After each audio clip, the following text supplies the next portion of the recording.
সেই রাতের অন্ধকার শেষ হয়ে যখন ভোরের নতুন আলো ফোটে, তখন এই সমাধি ক্ষেত্রে এমন কারামাত জাহির হয় যেটা সাধারণ মানুষের জ্ঞানের বাইরে ছিল।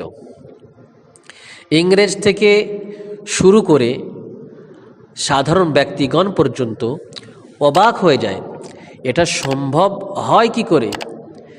দেখা যায় কাল পর্যন্ত এই পবিত্র সমাধি ইসলামের নিয়ম অনুযায়ী উত্তর দক্ষিণ দিকে ছিল, আর আজ পশ্চিম পূর্ব দিকে ঘুরে গিয়েছে, এবং এই জায়গাতে ভাঙা বা গড়ার কোনো চিহ্নই নেই, যেন এই সমাধি পশ্চিম ও পূর্ব দিক করেই তৈরি করা হয়েছিল।